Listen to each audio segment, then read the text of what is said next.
echo of his call. ஆண்டவரும் இரட்சகருமாகிய இயேசு கிறிஸ்து நாமத்தில் உங்களை அன்புடன் வாழ்த்துகிறேன். మన ప్రభువు రక్షకుడైన యేసుక్రీస్తు నామం నందున మిమ్మల్ని అందరినీ అభినందిస్తున్నాను. சந்தோஷமாக இருக்கிறீங்களா? మీరందరూ సంతోషంగా ఉన్నారా? நாங்கள் உங்களுக்காக ஜெபிக்கிறோம். నేను మీకోసం ప్రార్థన చేస్తున్నాం. நீங்கள் உலகத்தின் பல தேசங்களிலிருந்து இந்த செய்தியை கேட்கிறீர்கள். நாங்கள் உங்களை எங்கள் ஜெபத்தில் அதிகமாக தாங்குகிறோம்.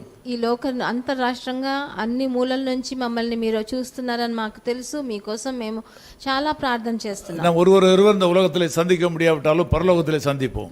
మనం ఇక్కడ ఈ లోకంలో భూమిలో మనం ఒకరినొకరు కలవలేకపోయినా పరలోకంలో మనం సంధిస్తాం. இந்த நாளிலே ஆண்டவர் உங்களை ஆசீர்வதிப்பார். ఈ రోజు మిమ్మల్ని ప్రభువు ఆశీర్వదిస్తాడు. மிகுந்த ஜெபத்தோடு உங்களிடத்திலே இந்த செய்தியை கொண்டு வருகிறோம். చాలా ప్రార్థనతో ఈ రోజు ఈ వచనాన్ని మీ దగ్గర తీసుకొస్తున్నాను. என்னாகமம் 14 அதிகாரம் 8 வசனம் எதுமாக சொல்கிறது? సంఖ్యాకాండము 14వ అధికారం 8వ వచనం ఇలా సెలవిస్తుంది. பாலும் தேனும் ஓடுகிற தேசத்தை நமக்கு கொடுப்பார். అది పాలు తేనెలు ప్రవహించే దేశము, దానిని మనకిచ్చును అని రాయబడి ఉన్నది. தேவன் தம்முடைய பிள்ளைகளுக்கு கொடுக்க விரும்பின கானான் தேசத்தை சுற்றி பார்ப்பதற்காக ప్రభు దేవుని జనులకి ఇచ్చిన ఆ కానాను దేశాన్ని వెళ్ళి చూసేదానికి அனுப்பப்பட்ட விடத்திலே யோசுவாவும் காலேபும் வந்து இந்த செய்தியை சொன்னார்கள். యోషువ కాలేబు ఇద్దరు కలిసి వచ్చి ఈ వచనాన్ని చెప్పారు. இது உண்மையிலே ஒரு ஆசீர்வாதத்தின் வார்த்தை. ఇది ఒక ఆశీర్వాదమైన వచనము. இது உண்மையிலே ஒரு விசுவாச வார்த்தை. ఇది ఒక విశ్వాసము నిండిన ఒక మాట అన్నమాట. சாதகமற்ற சூழ்நிலையிலே வெளிப்படுத்தப்பட்ட பரிசுத்த வார்த்தை. ఒక మంచి ఒక పరిస్థితిలో ఆయన వాళ్ళ నోటెంబట వచ్చిన మంచి సువార్త ఇది. நீங்களும் இந்த காலவேளையில நம்பிக்கைக்கு பாத்திரமில்லாத பல சூழ்நிலைகளில் வாழ்ந்து கொண்டிருக்கிறீர்கள். ఈ రోజు కూడా మీరందరూ ఏదో నమ్మతగిన పరిస్థితిలో కాకుండా విచారమైన పరిస్థితిలో ఉన్నారేమో. இதை நீங்கள் உங்களுக்கு சொந்தமாக்கி கொள்ள வேண்டும். దీనిని మీరు సొంతం చేసుకోవాలి. பாலும் தேனும் ஓடுகிற தேசத்தை உங்களுக்கு ஆண்டவர் கொடுப்பார். ప్రభువు పాలు తేనె ప్రవహించే దేశాన్ని మీకు అనుగ్రహిస్తాడని మీరు నమ్మాలి. அப்படியானால் ஒரு நன்மையான எதிர்காலத்தை கொடுப்பார். అలాగంటే ఒక మంచి భవిష్యత్తుని ప్రభు మీకు ప్రసాదిస్తాడు. அதற்கு ஆதாரமாக இந்த நாள் உங்களுக்கு ஆசீர்வாதமா இருக்கும். దానికి ఆధారంగా ఈ రోజు మీకు ఒక ఆశీర్వాదకరమైన దినముగా ఉంటది. விசுவாசியுங்கள்.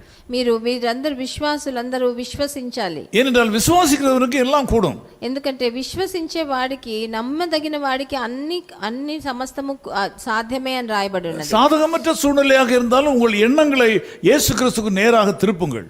మీకు అలాంటి మీ పరిస్థితులు దీనికి అనుకూలంగా లేకపోతే మీరు ప్రభువు యేసునందు మీరు మీ కళ్ళను அங்குமிங்கும் உங்கள் கவனத்தை சிதறடிக்க வேண்டாம்.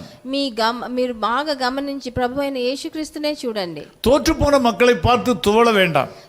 ఈ లోకంలో అపజయం చెందిన జనులను చూసి మీరు విచారపడకండి. சந்தேகத்தை கொடுக்கிற மக்களை பார்த்து நீங்கள் பின் செல்ல வேண்டாம். మీకు సందేహాన్ని ఇచ్చే మనుషుల్ని చూపించి వాళ్ళను వెంబడించడం మానండి. உங்களை குழப்புகிற மக்களை விட்டு விலகுங்கள். మీకు అక్కర్లేని ఒక మీ మనస్థితిని మార్చే వాళ్ళ చోట మీరు వెళ్ళకండి. இந்த உலகத்தில் உள்ள எல்லாவற்றையும் பார்க்கலும் ஆண்டவர் தான் உங்களுக்கு முக்கியம். ఈ లోక ప్రకారంగా ఉన్న ఏ విషయానికన్నా హెచ్చైనది మీకు ప్రభువైన యేసుక్రీస్తువే. இன்றைக்கு ஆண்டவர் உங்கள் மேல் இரக்கம் பாராட்டி உங்களை ஆசீர்வதிப்பார். ఈ రోజు కూడా ప్రభువైన యేసుక్రీస్తు మీ మీద దయ చూపించి మీకు ఆ సహానుభూతి చూపిస్తారు. நீங்கள் இன்றைக்கு கையிட்டு செய்கிற காரியங்கள் எல்லாவற்றும் ஜெயத்தை காண்பீர்கள். మీరు చేయి పెట్టి చేసే ఒక్కొక్క కార్యంలో మీరు విజయాన్ని ప్రసాదిస్తారు. மருத்துவரிடத்தில் சென்றால் உங்களுக்கு வியாதி இல்லை என்று சொல்லுவார். మీరు ఒకవేళ ఒక వైద్యుడి దగ్గరికి డాక్టర్ దగ్గరికి వెళ్తే ఈ రోజు మీకు ఏ వ్యాధి లేదు అని ఒక రిపోర్ట్ వస్తుంది. உங்களுக்கு கடன் கொடுத்த இடத்துல போனால் ஏற்கனவே நீங்கள் கடனை முடித்து விட்டீர்கள் என்று சொல்லுவார். మీకు అప్పిచ్చిన వాళ్ళ దగ్గరికి వెళ్తే మీ అప్పంతా తీరిపోయిందని వాళ్ళు చెప్తారు. பலவீனமாக இருக்கிறீர்கள் என்று சொன்னவரிடத்தில் நீங்கள் போகும்போது நீங்கள் பலசாலியாக இருக்கிறீர்கள் சொல்லுவார்கள். మీరు బలహీనులుగా ఉన్నారని చెప్పిన వాళ్ళు ఈ రోజు మీరు బాగా బలవంతుడయ్యారే అని చెప్తారు. இதுவரையிலும் சாதகமற்ற சூழ்நிலை வாழ்ந்தீர்கள். ఇన్ని రోజులుగా సాధకంగా లేకున్నా మీరు పరిస్థితిలో ఉన్నారేమో. இன்று முதல் உங்கள் வாழ்க்கையில் ஒரு பெரிய மாற்றத்தை காண்பீர்கள். ఈ రోజు నుంచి మీ జీవితంలో ఒక పెద్ద మార్పును మీరు చూస్తారు. ஏனென்றால் ஆண்டவராகிய இயேசு கிறிஸ்துவிடத்தில் ஜெபம் பண்ணியிருக்கிறோம். ఎందుకంటే మనం ప్రభువైన యేసుక్రీస్తు దగ్గర మనం ప్రార్థన చేశాము. உங்கள் சூழ்நிலைகளை மாற்றும்படியாக, మీ పరిస్థితులను మార్చాలని మనం ప్రార్థన చేశాము. பயந்து போய் ஒளிந்து வாழ்கிற உங்கள் வாழ்க்கையில நீங்கள் தலை நிமிர்ந்து நடப்பீர்கள். భయపడి దాగి దాగి జీవించే జీవితం కాకుండా ధైర్యంగా తలెత్తుకొని తిరిగే జీవితాన్ని ప్రసాదిస్తాడు. இப்பொழுது நான் சொன்ன காரியங்களை ஒருமுறை கூட கேட்டு பாருங்கள். నేను ఇప్పుడు చెప్పిన వచనాలన్నింటినీ మీరు మళ్ళీ ఒకసారి విని చూడండి. உங்கள் வியாதி மறைந்தது. మీకు ఉన్న వ్యాధి, మీకున్న అనారోగ్యం ఈ రోజు నుంచి లేదు. உங்கள் கடன் தீர்ந்தது. మీ అప్పులన్నీ తొలగిపోయినాయి. உங்களுடைய தாழ்வான நிலை மாறியது. మీరు తక్కువ మీకున్న ఆ పరిస్థితి మారి ఒక இன்றைக்கு இயேசு கிறிஸ்து உங்கள் வாழ்க்கையில தலையிட்டிருக்கிறார். ఈ రోజు మీ పరిస్థితిలో ప్రభు అయిన యేసుక్రీస్తు వచ్చేసాడు. ஒரு வெற்றியுள்ள ஜீவியத்தை கொடுக்கிறார். ఒక విజయవంతమైన జీవితాన్ని ప్రసాదించేదానికి. நீங்கள் பயப்படக்கூடாது. మీరు భయపడకూడదు. தைரியமா இருக்க வேண்டும். ధైర్యంగా ఉండాలి. ஆண்டவர் இயேசு உங்களை விசாரிக்கிறவர். ప్రభు అయిన యేసు మిమ్మల్ని వచ్చి మిమ్మల్ని పలకరిస్తాడు. அவர் உங்களுக்காக கவலைப்படுகிறவர். ఆయన మీకోసం బాధపడే దేవుడు. நீங்கள் கவலைப்பட வேண்டிய அவசியம் இல்லை. మీరు బాధపడవలసిన అక్కర్లేదు. நீங்கள் கவலைப்படுகிறதுனால அவருடைய வேலை நீங்கள் செய்ய முற்படக்கூடாது. మీరు బాధపడి ఆయన చేయవలసిన పనిని మీరు చేయాలని మీరు ప్రయత్నించకండి. நீங்கள் பயப்படக்கூடாது. మీరు భయపడకూడదు. தைரியமா இருக்க வேண்டும். ధైర్యంగా ఉండాలి. தீமை ஒன்றும் வராது. మీకు ఏ చెడు జరగదు. உங்கள் மேல் ஜெயத்தை கர்த்தர் கட்டளையிடுவார். ప్రభు మీ మీద ఒక విజయాన్ని ప్రసాదిస్తాడు. நான் உங்களுக்காக ஜெபிக்கிறேன். నేను మీకోసం ప్రార్థన చేయని. நேசபிதாவே உமக்கு நன்றி செலுத்துகிறோம். ప్రియ తండ్రి మీకు వందనాలు స్తుతులు. இந்த ஏழை மக்களை உம்முடைய அன்பு கரங்களில் ஒப்புக் கொடுக்கிறோம் నా ஆண்டவரே. ప్రియ జనులనందరినీ ఇప్పుడు మీ దగ్గర అప్పగిస్తున్నాను నాయన. இவன் வளர்ந்து பெரியவளான அறிவாளிகளாக இருந்தாலும் பல இடங்களிலே ஆண்டவரே அறிவற்ற மக்களாக குறைவுள்ளவர்களாக இருக்கிறார்கள். ఒకవేళ వాళ్ళు ఈ లోక ప్రకారంగా చాలా బుద్ధిమంతులుగా ఉన్నా కూడా చాలా వాళ్ళ జీవితంలో కొన్ని చోట్ల వాళ్ళు చాలా బుద్ధిహీనులుగా ఉన్నారు నాయన. అనేక இடங்களில் சின்ன பிள்ளைகளை போல இருக்கிறார்கள். చాలా చోట్ల వాళ్ళకు చిన్నారి పిల్లల్లాగా ఉన్నారు నాయన. மறுபடியும் உம்முடைய இருதயத்தை வேதனைப்படுத்துகிற மக்களாக இருக்கிறார்கள். మళ్ళీ మీ హృదయాన్ని గాయపరిచే జనులుగా ఉన్నారు. இப்பொழுது இவளை ஆசீர்வதித்துள்ளை காக்க கடவீராக. వాళ్ళని ఆశీర్వదించి వాళ్ళని కాపాడండి తండ్రి. இவளை இரக்கம் பாராட்டுவீராக. వాళ్ళ మీద దయ చూపించండి. நான் உம்முடைய ஊழியக்காரன் நின்று இவளுக்காக நான் பரிந்து பேசுகிறேன். నేను వాళ్ళ సేవకుడిగా నిలబడి వాళ్ళ పక్షంగా మీ దగ్గర మాట్లాడుతున్నాను. இந்த நாளிலே இவளுக்கு ஒரு நஷ்டம் வரக்கூடாதுன்னு நான் ஜெபிக்கிறேன். ఈ రోజు వాళ్ళకి ఏ నష్టము రాకూడదు నాయన. இதையெல்லாம் செய்தாலும் எல்லாவற்றும் நற்செய்தி வர வேண்டும் என்று ஜெபிக்கிறேன். వాళ్ళు ఏం చేసినా దాంట్లో మంచి సువార్తను వాళ్ళని இயேசு கிறிஸ்துவின் நாமத்தில் ஜெபிக்கிறோம் பிதாவே. ప్రభువైన యేసుక్రీస్తు నామం నందున వేడుకుంటున్నాం. ஆமென் ஆமென்.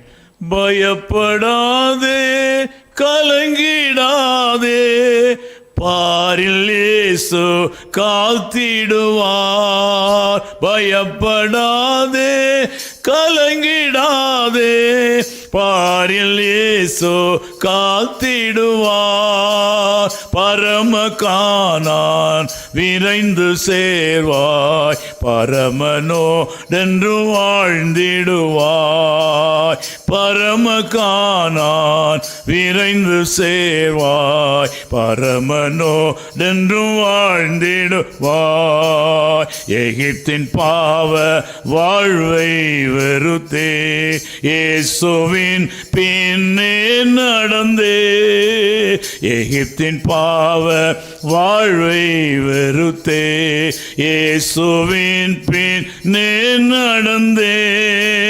தூய பஸ்கா நீ புசித்தே தேவ பலனால் முன் செல்லுவாய். தூய பஸ்கா நீ புசித்தே தேவ பலனால் முன் செல்லுவாய்.